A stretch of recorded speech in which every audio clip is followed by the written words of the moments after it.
Assalamualaikum warahmatullahi wabarakatuh. Selamat berjumpa kembali dengan video pembelajaran medan listrik dan kapasitor.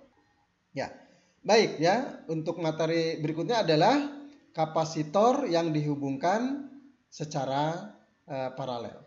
Ya. Nah, jadi gambar ini menunjukkan 3 buah kapasitor yang dihubungkan secara paralel. Ya. Nah, kapasitor-kapasitor ini dihubungkan dengan sumber tegangan sebesar V. Ya, maka nanti akan ada arus mengalir pada rangkaian. Ya. Nah, pada saat arus mencapai titik A, ya, arus nanti akan terbagi ke kapasitor 1. Kemudian ke kapasitor 2 dan juga ke kapasitor 3. Total muatan ya dari rangkaian kapasitor ini terbagi ke ketiga kapasitor ini. Ya. Nah, masing-masing kapasitor menyimpan muatan sebesar Q1 ya, Q2 dan Q3. Ya, sehingga total muatan yang ada pada kapasitor yang dihubungkan secara paralel ini sama dengan Qt sama dengan Q1 tambah Q2 tambah Q3. Ya. Jadi karena Qt ya dari persamaan awal ya, kita memiliki persamaan Q sama dengan C dikali V ya, atau C sama dengan Q per V gitu ya. Nah, persamaan di pembahasan sebelumnya ya. Jadi karena Qt sama dengan CV ya, maka Q1 sama dengan C1 kali V ya, karena tegangan di sini sama ya, V ya. Kemudian Q2 sama dengan C2 dikali V dan Q3 sama dengan C3 dikali V ya. Nah, dari sini maka kita mendapatkan persamaan ya, CV sama dengan C1V tambah C2V tambah C3V. Ya. Ya, karena di sini masing-masing ada V ya. Ada variabel V semua, maka bisa kita sederhanakan persamaan menjadi C sama dengan C1 tambah C2 tambah C3. Ya. Nah, sehingga kita memiliki persamaan untuk kapasitor yang dihubungkan secara paralel. C sama dengan C1 tambah C2 tambah C3 dan seterusnya sebanyak C yang ke N. Ya, jadi kalau misalkan C-nya ada 4, berarti C sama dengan C1 tambah C2 tambah C3 tambah C4. Ya, kalau N-nya 5, maka C sama dengan C1 tambah C2 tambah C3 tambah C4 tambah C5. Ya, begitu seterusnya. Ya, nah. Kemudian gambar di bawah ini ya memperlihatkan kapasitor yang dihubungkan secara seri ya, dan dihubungkan pada suatu sumber tegangan sebesar V ya. Maka pada setiap kapasitor itu akan muncul ya atau terjadi potential difference ya sebesar V1 pada C1, V2 pada C2 dan V3 pada C3. Ya. Nah, potential difference pada setiap kapasitor ya, tadi ini V1, V2, V3. Ya. Nah, jika kapasitor dipasang secara seri seperti ini, maka muatan di setiap kapasitor besarnya sama. Ya. Jadi dari sini kita akan mendapatkan bahwa V ya atau tegangan di sini itu akan sama dengan V1 ditambah V2 ditambah V3. Jadi tegangan sumber itu sama dengan tegangan V1 ditambah V2 tambah V3 ya, sehingga kita punya persamaan ini ya. Nah, dari persamaan awal kita memiliki V sama dengan Q dibagi C ya. Sehingga kita sekarang memiliki persamaan Q per C ya, karena di sini V sama dengan Q per C. Kita punya persamaan V sama dengan V1 plus V2 plus V3. V ini kita ubah menjadi Q per C. Sehingga kita memiliki persamaan ini ya. Q per C sama dengan Q per C1 plus Q per C2 plus Q per C3. Ya. Nah, dari sini ya kita bisa melihat bahwa C ya ini adalah kapasitansi rangkaian ekuivalen total. Ya, jadi C ini adalah kapasitansi rangkaian ekuivalen total. Ya, nah dari sini kita bisa mendapatkan persamaan seper C1 ya plus seper C2 plus seper C3. Nah, jadi untuk kapasitor yang dihubungkan secara seri, maka persamaannya adalah ini ya, berbalikan dengan rangkaian seri dan paralel pada resistor ya atau pada tahanan ya. Maka dengan demikian persamaannya jika jumlah kapasitor ini sebanyak N ya, maka nanti berlaku seper C sama dengan seper C1 plus seper C2 plus seper C3 plus dan seterusnya ya tambah seper Cn. Ya. Nah, jadi ini persamaan kapasitansi total dari suatu kapasitor yang dihubungkan secara seri ya. Nah, untuk kapasitor khusus yang dua kapasitor, maka persamaannya bisa kita jadikan seperti ini ya. Seper C ya sama dengan seper C1 plus seper C2 ya. Sehingga kita bisa samakan ya penyebutnya gitu ya. Ini menjadi C2 plus C1 ya, pindah ke atas gitu ya. Dibagi dengan C1 kali C2 ya, atau kalau kita jadikan persamaan menjadi C, maka ini dibalik gitu ya. C sama dengan C1 kali C2 dibagi C1 plus C2 gitu ya. Nah, karena di sini tadi seper C ya, seper C sama dengan C2 plus C1 per C1 C2. Sehingga kalau kita ambil C-nya, maka ini kita balik ya. Nah, contoh untuk rangkaian pada kapasitor ya, rangkaian seri dan paralel. Tentukan kapasitansi ekuivalen dari dua kapasitor 6 mikrofarad dan 4 mikrofarad yang dihubungkan secara A paralel dan B seri ya. Kapasitansi secara yang dihubungkan secara paralel ya, dari persamaan tadi kita memiliki C sama dengan C1 plus C2 ya, sehingga kita masukkan ya C1-nya 6 ditambah 4 mikrofarad menjadi 10 mikrofarad ya. Nah, untuk kapasitas kapasitor yang dihubungkan secara seri ya, dari persamaan tadi untuk dua kapasitor kita langsung menggunakan persamaan ini, C sama dengan C1 C2 dibagi C1 plus C2, sehingga kita bisa hitung C sama dengan 6 kali 4 ya dibagi 6 plus 4 ya, sama dengan 24 dibagi 10 sama dengan 2,4 mikrofarad ya. Ini untuk dua kapasitor ya.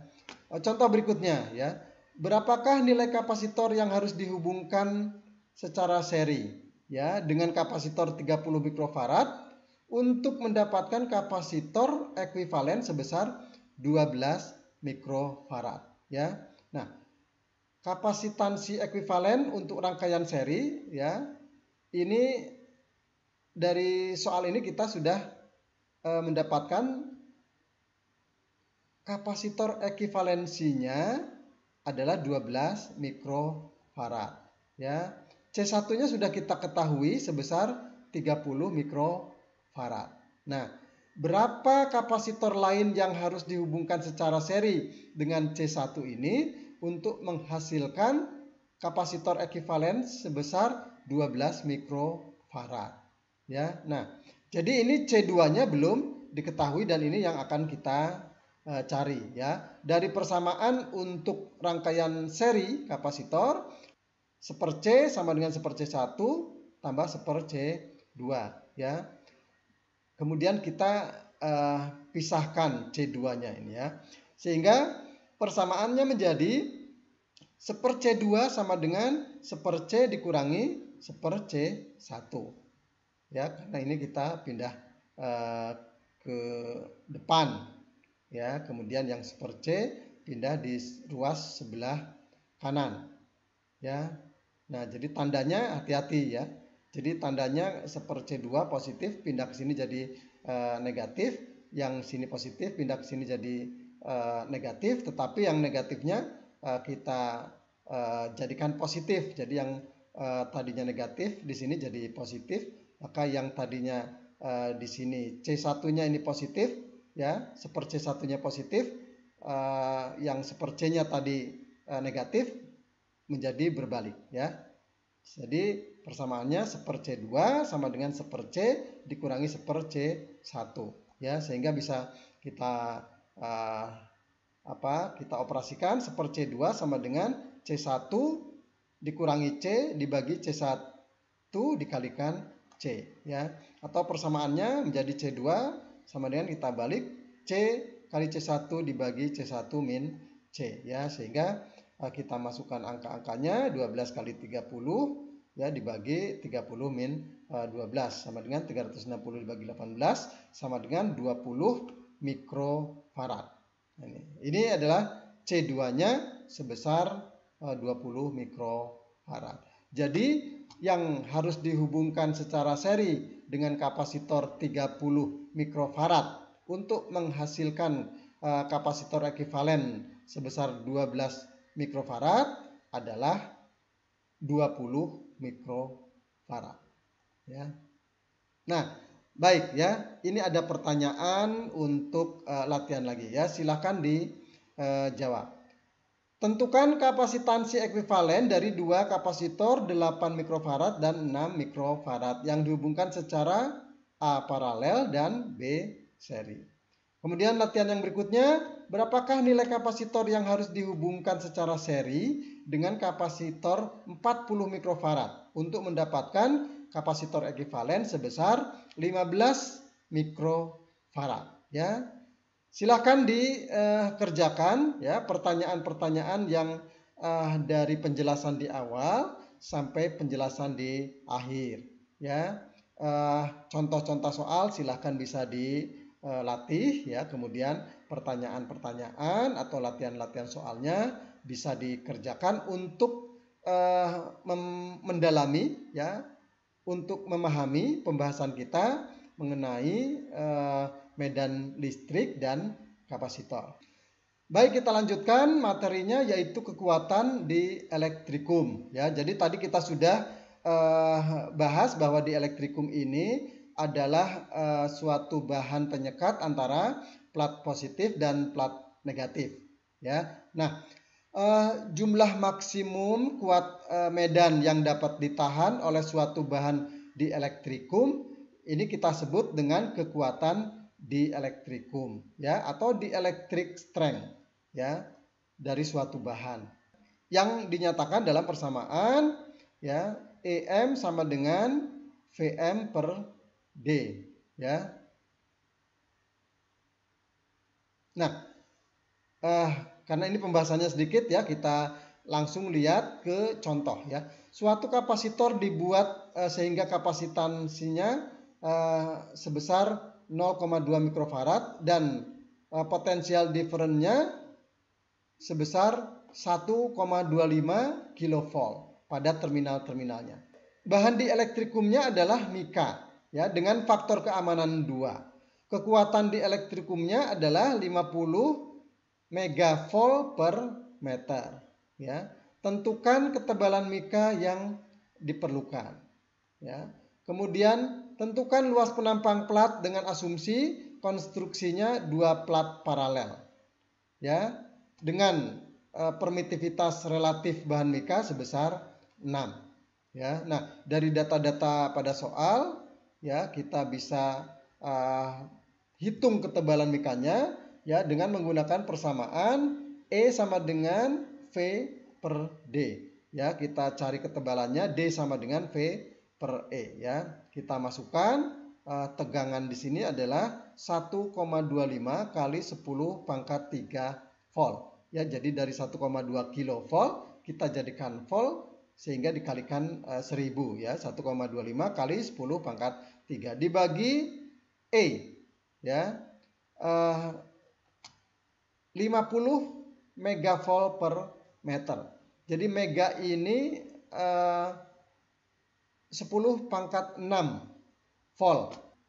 Sehingga ini kita ubah menjadi volt ya. Jadi 50 kali 10 pangkat 6 ya. Sehingga kita dapatkan ketebalan mika yang diperlukan sebesar 0,025 mm ya. Nah, baik. Kemudian kapasitansinya ya. Kita bisa hitung dari persamaan tadi ya. C sama dengan permitivitas ruang hampa kali permitivitas relatif dikali A dibagi D ya.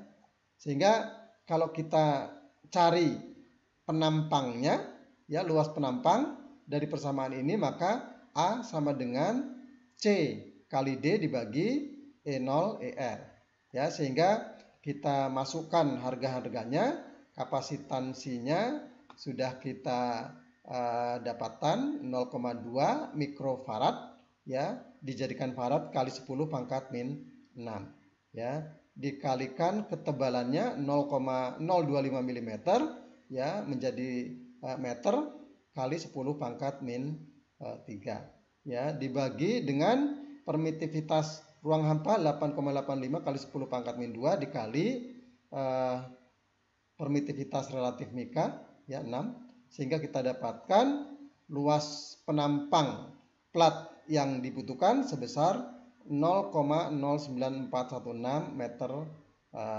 persegi ya, atau 941,6 cm persegi ya.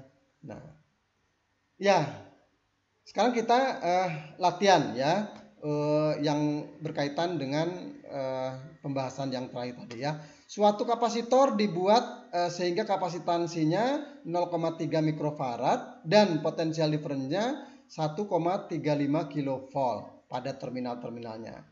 Bahan di elektrikum yang digunakan adalah mika dengan faktor keamanan 2 dan kekuatan di elektrikumnya sebesar 50 megavolt per meter.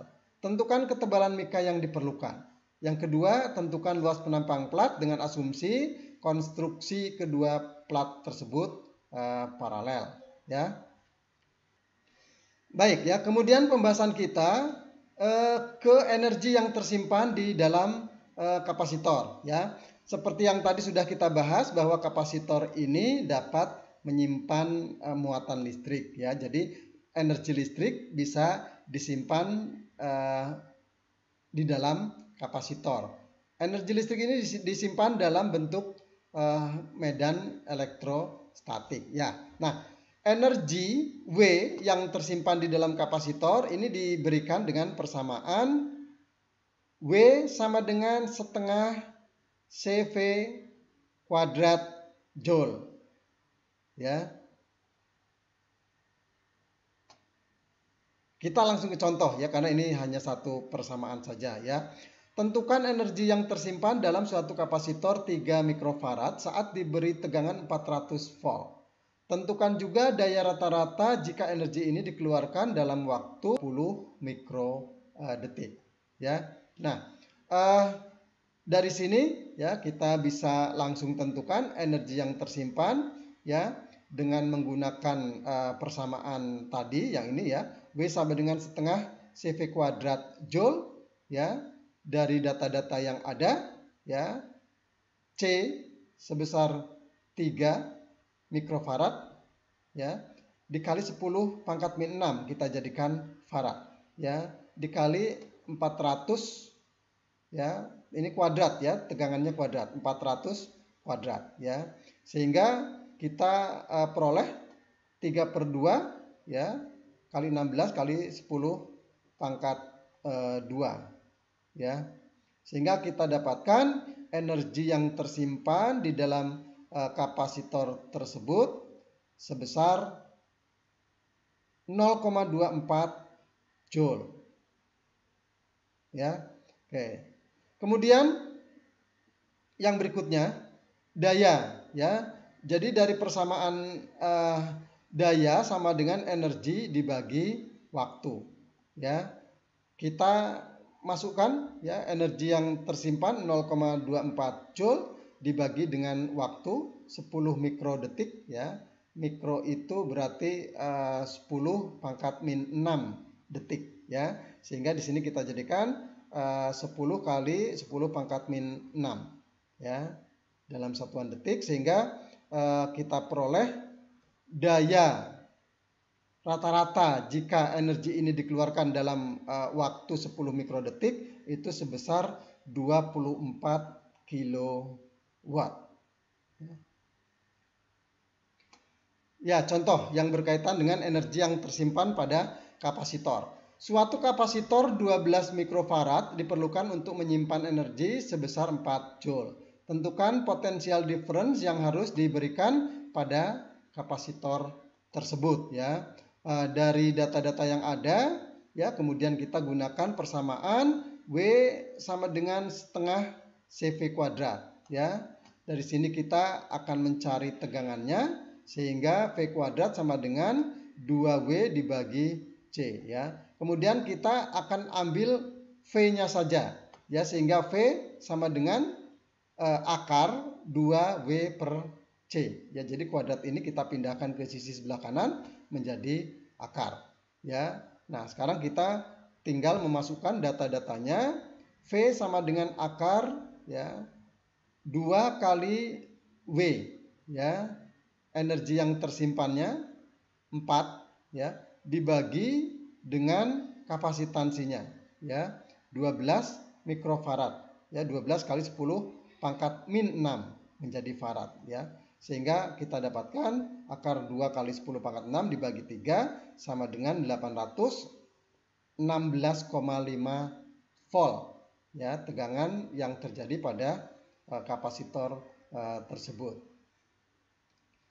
Baik, contoh berikutnya, suatu kapasitor dimuati 10 milikolom. Ya. Jika energi yang tersimpan adalah 1,2 Joule, tentukan tegangan dan nilai kapasitansinya. Ya, baik ya. Jadi dari persamaan energi yang tersimpan sama dengan setengah CV kuadrat, ya sekarang kita akan mencari tegangan, ya dan kita memiliki persamaan C sama dengan Q per V ya. Nah dari persamaan yang pertama dan kedua ya kita gabungkan ya di sini ada C ya di mana C ini sama dengan Q per V sehingga kita memiliki persamaan berikutnya W sama dengan setengah Q per V kali V kuadrat ya sehingga di sini ada V di sini ada V kuadrat ya sehingga pangkatnya ini menjadi turun 1 dan ini hilang ya sehingga persamaannya menjadi setengah Q V ya sehingga bisa kita hitung ya dari sini sehingga kita punya persamaan W sama dengan setengah Q V ya. Nah, kalau kita ambil V-nya saja, ya kita ambil V, maka Q dan setengahnya akan pindah ruas, ya. Sehingga kita sekarang memiliki persamaan V sama dengan 2W per Q, ya. Nah ini kita kemudian masukkan data yang ada, di mana Q-nya di sini, ya 10 milikolom, ya kali 10 pangkat min 3, ya kolom, ya. Kemudian W-nya adalah 1,2 Joule, ya. Sekarang kita masukkan V sama dengan 2W per Q, ya. 2 kali 1,2, ya ini 1,2, dari persamaannya 2 kali 1,2 Joule dibagi dengan Q, ya 10 kali 10 pangkat min 3, ya. Sehingga kita peroleh tegangan yang terjadi itu sebesar 0,24 kilovolt atau sebesar 240 volt, ya. Sekarang kapasitansinya dari persamaan C sama dengan Q per V, maka kita memasukkan, ya harga Q-nya, ya 10 kali 10 pangkat min 3, ya dibagi dengan V, kita peroleh ini 240 volt, sehingga kapasitansinya kita peroleh sebesar 41,67 mikrofarad, ya. Nah, ya untuk selanjutnya ini ada soal lagi yang harus dikerjakan, ya. Suatu kapasitor 14 mikrofarad diperlukan untuk menyimpan energi sebesar 5 joule. Ya, tentukan potensial difference yang harus diberikan kepada kapasitor tersebut. Kemudian pertanyaan selanjutnya, suatu kapasitor dimuati 15 milikolom. Ya, jika energi yang tersimpan adalah 1,5 joule, tentukan tegangan dan nilai kapasitansinya, ya. Ya, baik. Jadi inilah beberapa penjelasan penting mengenai medan listrik dan kapasitor. Jadi silahkan pertanyaan-pertanyaan yang ada mulai dari pembahasan di awal sampai pembahasan di akhir dikerjakan, ya, untuk meningkatkan pemahaman. Sebelum mengerjakan soal-soalnya, ya latihan-latihan soal yang bersesuaian silahkan bisa dikerjakan. Ya, baik, demikian pembahasan kita mengenai medan listrik dan kapasitor. Sampai jumpa di pembahasan selanjutnya, dan saya akhiri. Assalamualaikum warahmatullahi wabarakatuh.